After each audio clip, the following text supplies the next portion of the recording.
बिस्मिल्लाहिर्रहमानिर्रहीम। तो दोस्तों, आज हम बात करने वाले हैं एक्सेल के अंदर अगर आपको एम्प्लॉय का डेली बेसिस के ऊपर अगर उनका टास्क चेक करना है तो आपको क्या करना होगा और आप किस तरीके से जो है अपनी शीट को मेंटेन कर सकेंगे।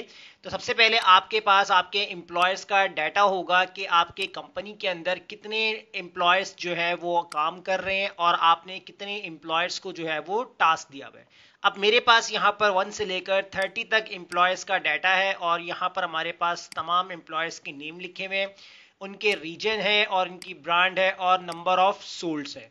अब डाटा हमने यहाँ पर कुछ इस तरीके से बनाया हुआ है कि हमारे पास जो फर्स्ट एम्प्लॉयर है इसने कौन से रीजन में कौन सी ब्रांड कितनी नंबर ऑफ सेल्स इसने की है, तो वो हमें यहाँ पर एक लिस्ट के ऊपर हमने मेंशन करके रखी हुई है।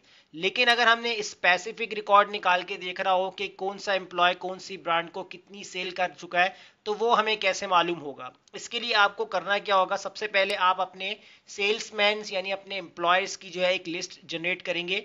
तो यहाँ पर आप चाहेंगे डाटा में जाके आपने डाटा वैलिडेशन के ऊपर क्लिक कर लेना है।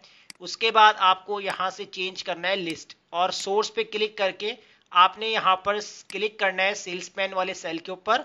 उसके बाद कंट्रोल शिफ्ट को होल्ड करके रखना है और डाउन एरो की से आपने नीचे चले जाना है। इसका मतलब है कि जितनी रेंज होगी ये ऑटोमेटिकली उस पूरी रेंज को कवर कर लेगा।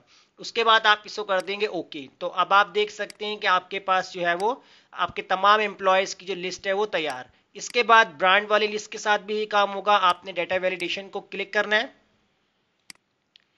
और उसके बाद आप यहाँ पर जाएंगे लिस्ट पे, सोर्स पे क्लिक करके आपने यहाँ पर जो है वो ब्रांड वाले सेल को सेलेक्ट करना है। कंट्रोल शिफ्ट होल्ड करके डाउन एरो की प्रेस कर देंगे आप। उसके बाद आप यहाँ पर इसको ओके कर देंगे। अब देखिए यहाँ पर आपके पास ब्रांड नेम्स भी आ चुके हैं।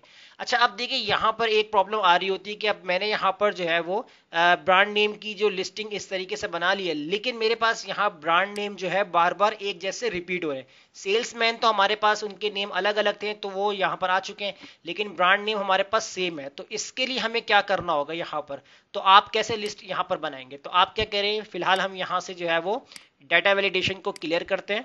क्लियर करने के बाद अब मैं क्या करूंगा, यहाँ से इस पूरे कॉलम की जो है वो यहाँ पर सिलेक्शन बनाऊंगा, यानी कंट्रोल शिफ्ट होल्ड करके और इसको मैं कॉपी कर लूंगा।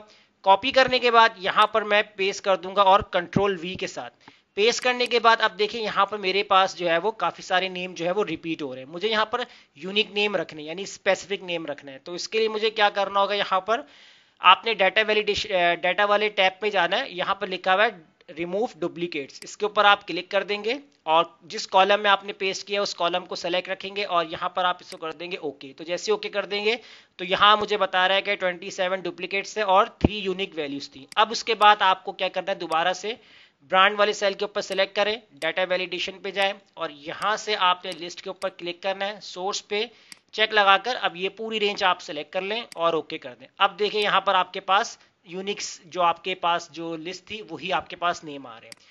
अब यहाँ आपको करना क्या है कि नीचे आपको रिजल्ट चाहिए कि मैं किसी भी एम्प्लॉयर का नेम सेलेक्ट करूं और उसकी जो ब्रांड है उसको मैं सेलेक्ट करता हूं तो मुझे नंबर ऑफ सोल्ड यानी पता चल जाए। तो यहाँ आपने फॉर्मूला लगाना है इक्वल सम इफ्स का फॉर्मूला यानी IFS वाला, इसको आपने सेलेक्ट करना है। सम रेंज किसका आपको सम निकालना है, सबसे पहले हम सोल्ड का निकालेंगे तो इसलिए मैं कंट्रोल शिफ्ट के साथ डाउन एरो प्रेस कर लूंगा, कॉमा लगाऊंगा। Criteria range one, criteria range one हमने सबसे पहले सेल्स नेम से शुरू करना है तो यहां पर मैं कंट्रोल शिफ्ट के साथ डाउन एरो कॉमा लगाएंगे। अब क्राइटेरिया वन, अब ये आपको नाम कहां सर्च करना है, इस वाले सेल से, तो इसको कॉमा लगा देंगे। फिर इसके बाद पूछ रहा है क्राइटेरिया रेंज टू, तो क्राइटेरिया रेंज में अब आपको ब्रांड नेम से सेलेक्ट करना है तो आपने इस वाले सेल को सेलेक्ट किया, कंट्रोल शिफ्ट के साथ डाउन एरो, उसके बाद आपने कॉमा लगाया तो क्राइटेरिया टू आपके पास आ जाएगा ये वाला सेल, क्योंकि यहाँ पर आप ब्रांड नेम लिखेंगे। उसके बाद आपने करना ये कि ब्रैकेट क्लोज कर देना है और एंटर कर देना है। तो अब यहाँ पर आप कोई भी एक नेम सेलेक्ट कीजिए, जैसे मैंने यहाँ पर नेम टू, कोई भी नेम लिखा हुआ होगा, यहाँ पर फिलहाल मैंने नेम टू लिखा हुआ है। अब यहाँ पर हम चेक करते हैं कि डेल जो है ब्रांड कितनी, यानी कि कोई भी एम्प्लॉय का नेम होगा, इसको हमने जो है ब्रांड दी हुई है डेल की और इसने नंबर ऑफ सेल्स कितनी की है, 6 की है। इसी तरीके से अगर हम चेक कर लेते हैं इसके पास कोई और ब्रांड भी है, एप्पल ब्रांड इसके पास नहीं है। अगर असाइन की हुई होगी तो रिजल्ट में बता देगा कि अगर सेल है तो बताएगा, नहीं है तो 0 दिखाएगा।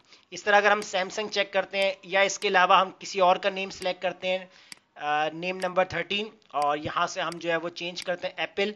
तो यहाँ पर देखें आपको दिखा रहा है ब्रांड, यानी कि एम्प्लॉय का नेम भी आपके पास आ रहा है और उसकी ब्रांड आ रही है और नंबर ऑफ सोल्ड, यानी आपको बता रहा है कि कितनी इसने जो है वो सेल की है, 8, 10, 15 या 20, इस तरीके से। तो इस तरीके से आप डेली बेसिस के ऊपर अपने एम्प्लॉयज़ का डाटा चेक कर सकते हैं, जैसे मैंने आपको आज की क्लास में बताया। उम्मीद करता हूँ आज का टॉपिक आपको जरूर समझ में आ गया होगा। वीडियो अच्छी लगी लाइक कीजिए, फ्रेंड्स में शेयर कीजिए और हमारे चैनल को सब्सक्राइब करना मत भूलिएगा। मिलते हैं नेक्स्ट वीडियो में, शुक्रिया।